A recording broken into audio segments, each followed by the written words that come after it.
Já comecei a gravar de novo, tá? Tá certo. Vamos esperar o resto das pessoas voltarem, né? Tem 9, faltam alguns ainda. Começa dentro de 2, 3 minutos. Ah, Estevam, bom, depois eu lhe falo Oi. que a Tatal lhe fez um convite, sabe?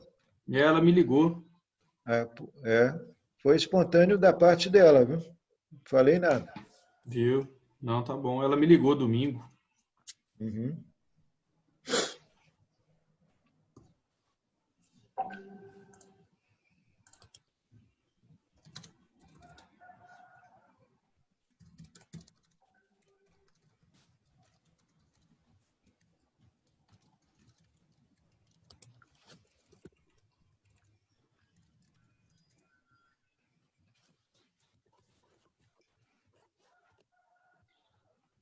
Eu vou fazer a exposição mais rápido para a gente conversar mais, né? A partir da leitura que vocês tiverem feito.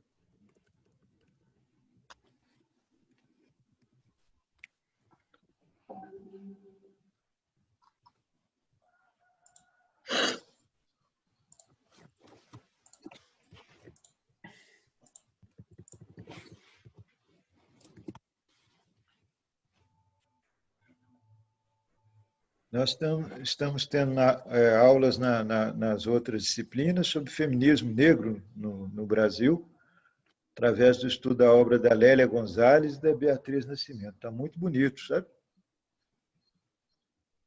E hoje à noite nós teremos esse debate com a Nilma Gomes, né, que foi ex-ministra da CEPIR.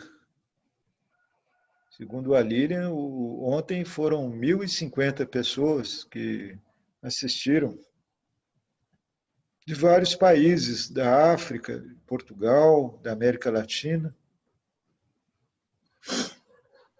além de brasileiros, né?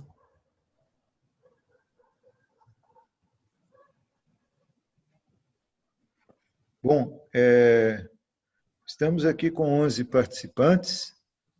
Eu vou retomando, né? Eu estava falando sobre o livro, então, o argumento central do livro é esse, que as mulheres, contrariando os preconceitos patriarcais, milenares, seculares, né? Podem ser capazes do uso livre e moralizado da razão e, portanto, podem ser cidadãs.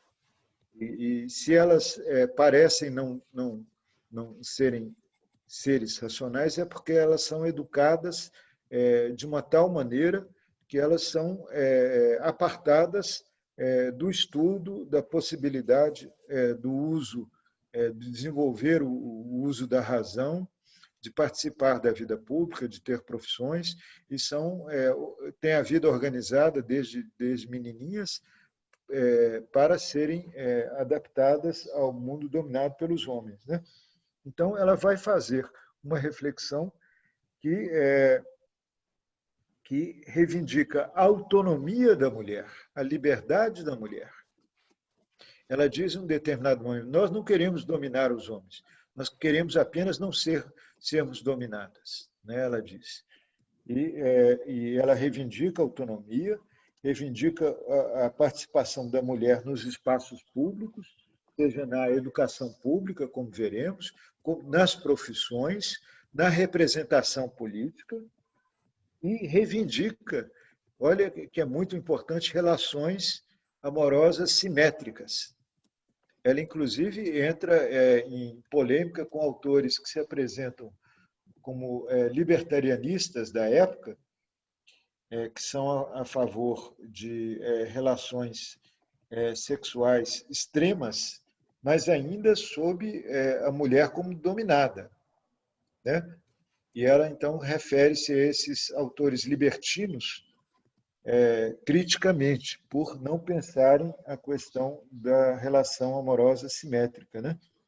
E o importante é que ela tem consciência no livro, e ela escreve, inclusive, em caixa alta, isto é, em letra maiúscula, no livro, e a luta das mulheres, ela acha que é uma longa revolução. ela tem uma noção de que o que ela está dizendo contraria milênios de cultura, contraria séculos de cultura.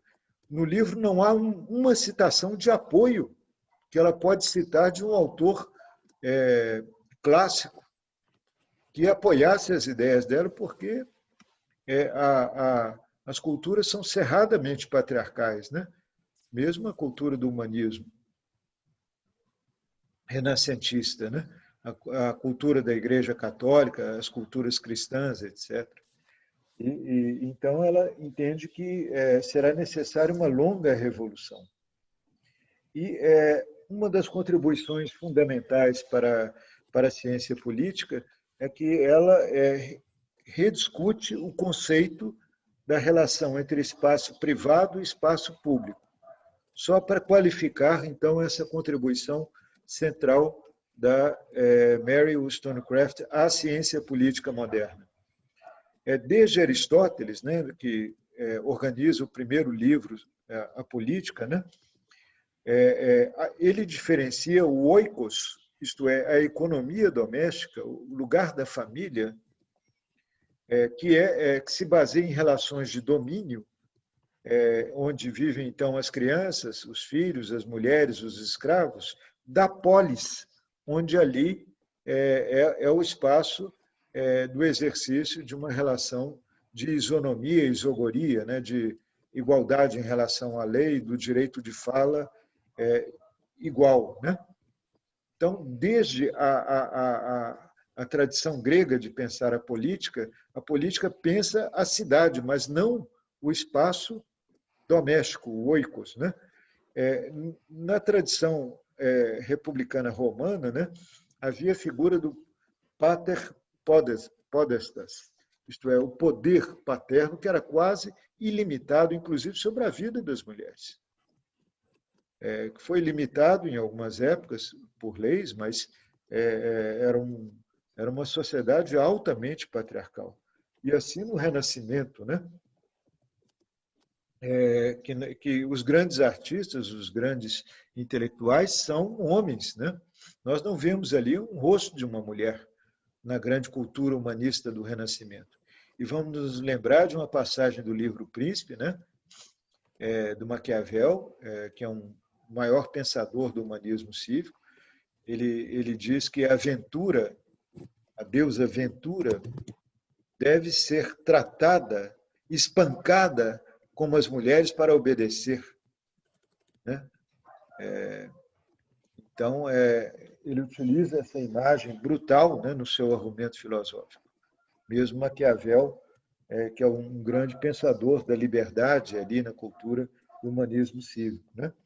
Essa ideia, então, de que a política deve entrar dentro de casa, que as relações humanas que se dão no campo privado devem ser objeto da formação de direitos, que ali também deve ser um lugar da liberdade, da igualdade.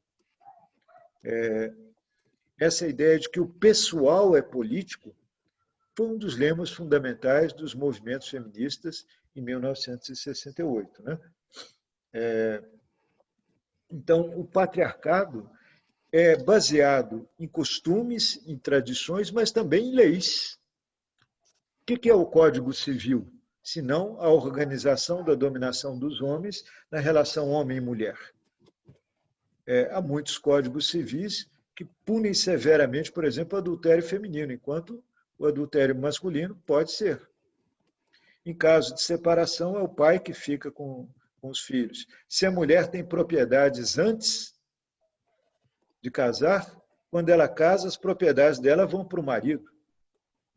A mulher é concebida como um ser incapaz. Se ela comete até um crime na frente do marido, o marido pode ser responsabilizado pelo crime dela, porque ela não é uma pessoa jurídica. Assim é o Código Civil, né, que foi modificado no Brasil muito recentemente. Então, a Carol Pateman cita no livro dela, né, O Contrato Sexual, um exemplo impressionante. O estupro marital só foi tornado crime nas leis, nos países ocidentais, tidos como democracias consolidadas, no final do século XX. Quer dizer, o marido podia estuprar a mulher, então. Por quê? Porque a mulher era subordinada ao marido. No Brasil, só com a Lei Maria da Penha, que o estupro marital foi criminalizado, né? Que isto é, recentemente, há cerca de 8 anos atrás, né? 8, 10 anos atrás. Então, o que ela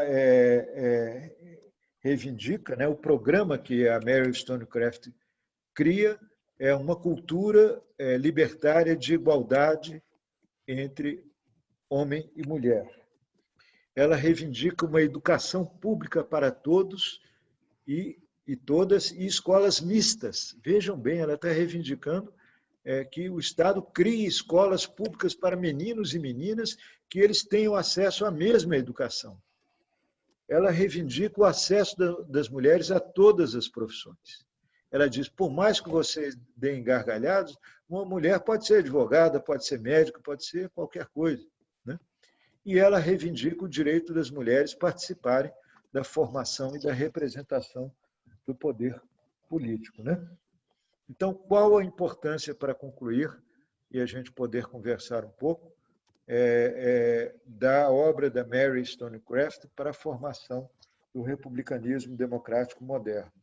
É porque, sem essa obra, não se pode falar, do meu ponto de vista, rigorosamente, em republicanismo democrático, já que, sem ela, a maioria das mulheres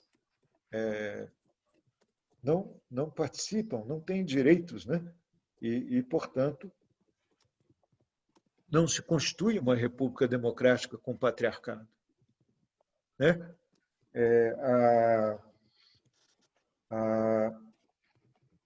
Então, a liberdade, o conceito de liberdade republicana, ele só adquire um sentido contemporâneo atual com o argumento sistemático da Mary Wollstonecraft. É verdade que houve outros autores que pronunciaram-se a favor da emancipação política das mulheres. E nós citamos, inclusive, o caso de Condorcet, que é o caso mais famoso, né? Mas onde esse argumento adquire uma conformação argumentativa sistemática e veemente e definitiva é na obra da Mary Wollstonecraft, né?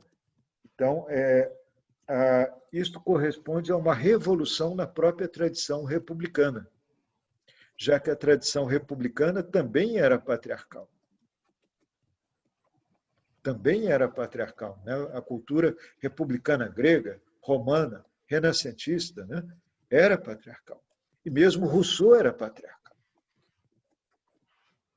Então, é importante também que a Mary Wollstonecraft pensa a libertação das mulheres não separada das outras libertações. Ela é uma crítica da desigualdade social, ela é uma crítica dos poderes verticais, do clero, dos militares. Ela é profundamente crítica da escravidão. Então, ela defende o processo de emancipação das mulheres não separado das outras emancipações. Isto é muito importante, né? Então, com a obra da Mary Wollstonecraft, nós chegamos à ideia da liberdade como autonomia da mulher. Autonomia da mulher construir a sua própria história de vida, né?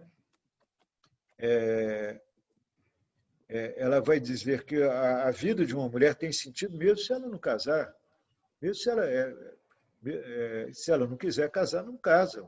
Ela tem uma história de vida própria, ela tem uma autonomia, ela não é sombra de outra pessoa, né?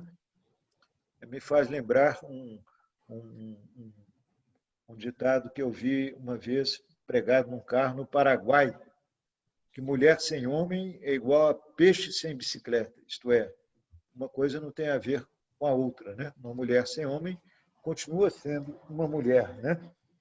E o debate contemporâneo que se dá na filosofia política, nas fronteiras da filosofia política, é esse debate sobre que a autonomia significa também formar a sua própria identidade.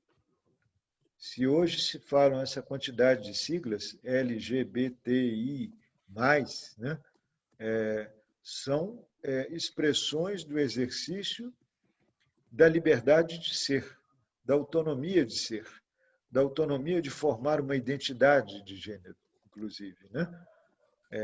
E esse debate está nas fronteiras do debate sobre a liberdade contemporânea.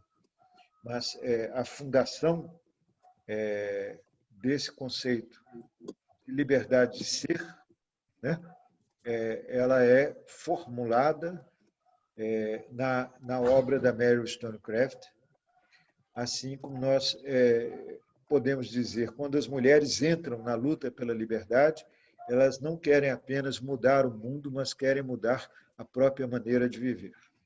Eu acho que essa é a grande contribuição de ser e viver, né? E amar, e esta é a grande contribuição da Mary Wollstonecraft. Nós podíamos aproveitar o tempo que temos para conversar, né, sobre essa obra, sobre as contribuições da Mary Wollstonecraft, né? Ela teve, então, essa vida interrompida, né, aos 37 anos. O Reivindicação dos Direitos das Mulheres, ela diz que é o primeiro de um conjunto de livros que ela dedicaria ao tema, né, que não pôde desenvolver devido à morte precoce no parto.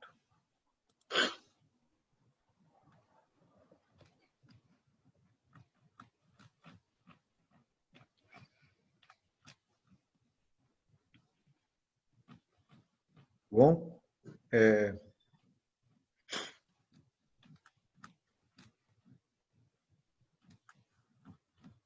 vocês chegaram a ler, têm questões, dúvidas, comentários a fazer, né, sobre a exposição?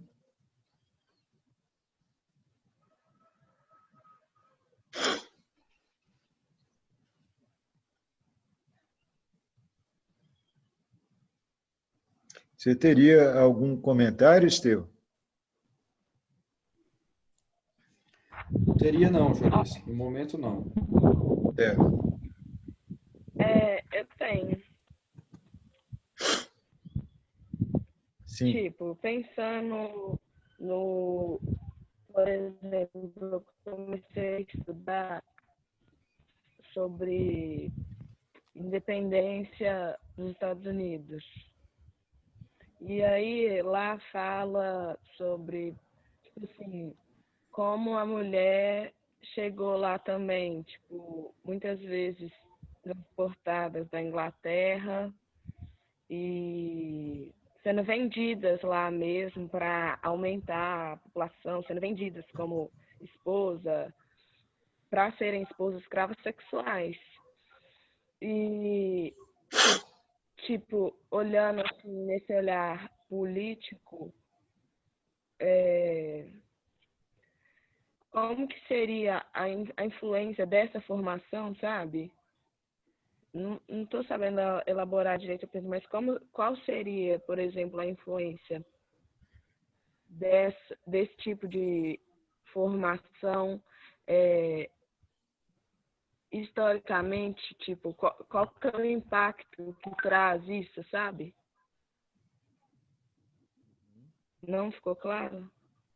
Não, eu compreendi assim que deixa eu ver se eu compreendi, né? Vamos dialogar. Você está perguntando assim, bom, até na experiência norte-americana nós vimos que mulheres eram levadas e vendidas, né, pelos ingleses, né?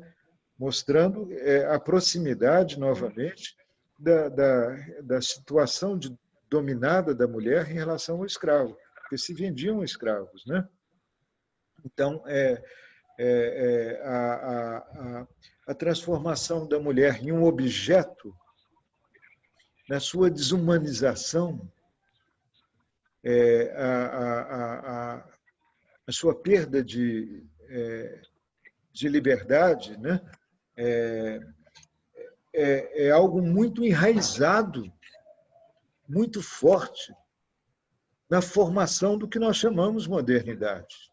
Por isso que a luta da mulher hoje pelos seus direitos ainda é uma luta central, porque o passado, esse passado está muito próximo, né?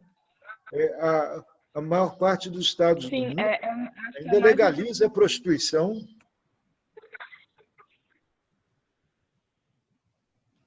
É mais uma pergunta nesse sentido mesmo. Por exemplo, ideologicamente, isso ainda é maquiado ideologicamente, tipo, porque a gente é um passado muito próximo, mas que, por exemplo, não consta, sabe? Tipo essa ideia de liberdade, igualdade, fraternidade, como uma dissimulação que não está presente, tipo, você não encontra isso, essa exposição, falta, tipo, sabe?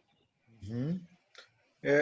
Uma das dissertações de mestrado que nós pudemos orientar recentemente, da Bruna, ela pesquisou nas revistas Qualis A e B da Ciência Política Brasileira quantos artigos eram dedicados ao problema dos direitos da mulher. Aí aparece 3%, 4%. A ciência política ainda é muito patriarcal. A Marlise, que é uma das grandes pensadoras do feminismo brasileiro, enviou um artigo para a revista Sociologia, Revista Brasileira de Sociologia, e o tema era sobre o patriarcado no Brasil contemporâneo. Um dos pareceristas disse, mas aqui não tem patriarcado, e o artigo foi negado de ser publicado. Quer dizer, é isso que você está falando, uma das formas de você perpetuar a dominação é esconder esse passado, é camuflar esse passado, é apagar essa memória dessas lutas. Então, a Mary Wollstonecraft, antes de eu dar essa disciplina, não era estudada na política. Era uma autora não estudada. Muitas vezes ela é vista como não, é uma autora que trata dos problemas da educação das mulheres. Ela, quem sabe, vai ser estudada lá na FAI. Sabe quando que a obra dela, que é de 1794, foi traduzida no Brasil? Há 10 anos atrás.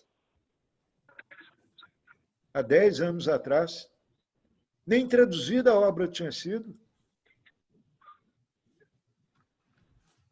Quer dizer, é um absurdo, isso é uma evidência disso que você está falando.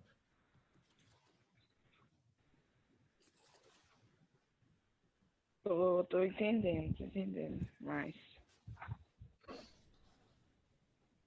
Uma coisa que eu achei bem interessante no texto é que a Mary, ela tem uma parte do texto que ela fala da questão de que as mulheres podem ser comparadas aos ricos, porque enquanto elas tiverem, né, elas forem incentivadas a terem tudo, sem o mínimo de esforço, elas vão acabar acostumadas àquilo e elas não vão querer a astúcia do conhecimento. Então, eu achei bem curioso essa perspectiva dela naquela época. Sim. Ela vai criticando as várias figuras culturais que fazem um repertório da dominação das mulheres. Então, ela diz, mulheres, parem de ficar olhando só para o espelho, vão estudar. O que os homens querem é que vocês cultivem a sua beleza, depois eles vão usar e jogar fora. Vão te deixar de lado. Vocês leem horóscopo como se vocês não tivessem nenhuma influência sobre o seu destino e o destino de vocês fosse definido pelos astros. Então, ela vai criticando todas essas figuras que conformam a cultura sexista, né?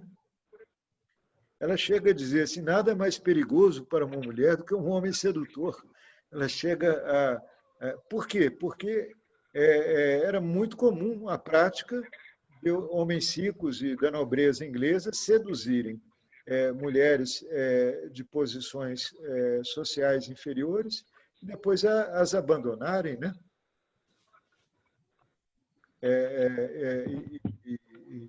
Vocês não imaginam a revolução que houve nas relações sexuais a partir do século XVII, XVIII e XIX, né? Eu li um livro muito interessante, escrito por uma feminista, que mostra que um casal de jovens não casado e que foi pego fazendo amor, eles são condenados na Inglaterra, num processo legal, expostos, arrastados pela via pública e apedrejados por fazerem sexo. Era um casal de namorados. Então, vai citando as várias formas de opressão das mulheres, né? Londres era a capital da prostituição, a cidade mais rica do mundo, era a capital da prostituição no século XIX.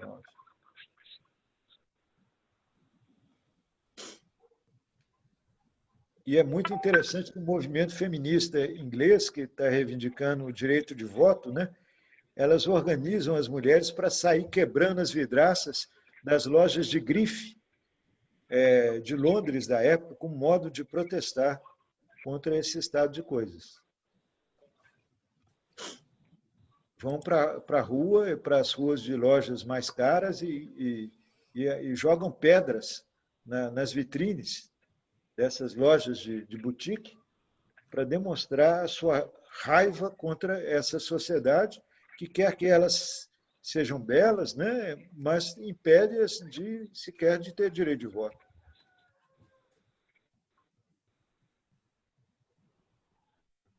Então, toda essa história foi apagada, né?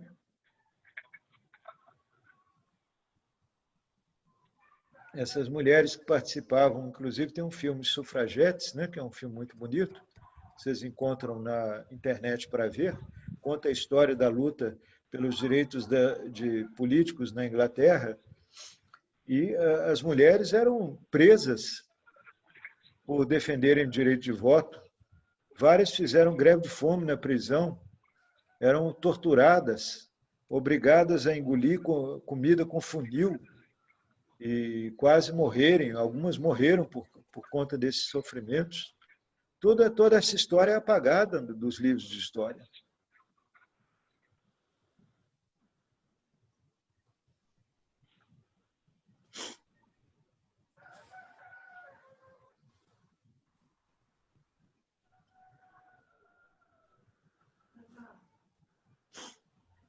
Algum de vocês está na roça que eu estou ouvindo um galo cantar em algum lugar. Juarez, é muito interessante como é que ela pega os argumentos da época que eram mais voltados para a religião, que era muito forte, e ela vai destrinchando. Por exemplo, ela fala de Moisés, depois ela fala de Noé, como é que eles foram construindo essa ideia de mulher. Só que, ao mesmo tempo, eu sinto que ela não deixou a própria religiosidade dela de lado, sabe? Ela foi construindo esses argumentos, desfazendo eles. Tanto é que ela fala até do Adão e da Eva, que Deus cria Adão e dá um ser para ele cuidar, porque todos os animais tinham impares. Então, eu acho sensacional no argumento dela. Você tem razão, Débora. Esses autores, né, e autoras, em geral, são deístas. Isto é, eles não professam uma religião formal, né, no sentido de obedecer a um cânone religioso estrito, mas acreditam ainda na figura de um Deus criador, né, de um princípio geral das coisas. E se comunicam livremente a partir da sua subjetividade com esse Deus, né? Agora, um momento interessante do livro, e que está numa nota de pé de página, é que ela se refere ao livro Paraíso Perdido, do John Milton, né, do poeta republicano que nós estudamos quando vimos a Revolução Inglesa, E ela disse, esse paraíso aí, esse paraíso aí, pensado pelo John Milton, né, no livro Paraíso Perdido, eu não quero estar nesse paraíso. E se for preciso ir ao inferno, ela diz, para defender a dignidade das mulheres, eu vou, ela diz na nota. Coisa impressionante, né, para uma mulher dizer isso no final do século XVIII, né?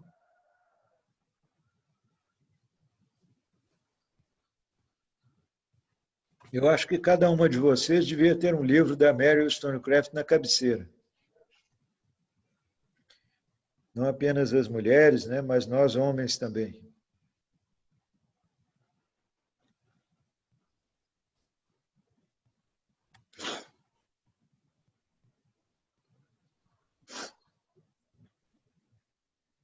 Nós estamos nos minutos finais, né, da aula de hoje, que foi mais longa, seguindo essa sugestão de ter uma aula semanal, né? Na próxima quarta, nós teremos uma aula sobre a Revolução do Haiti, né? E como cresce a luta contra a escravidão e pelos direitos dos povos negros, né? Também será uma aula muito interessante, muito atual, né?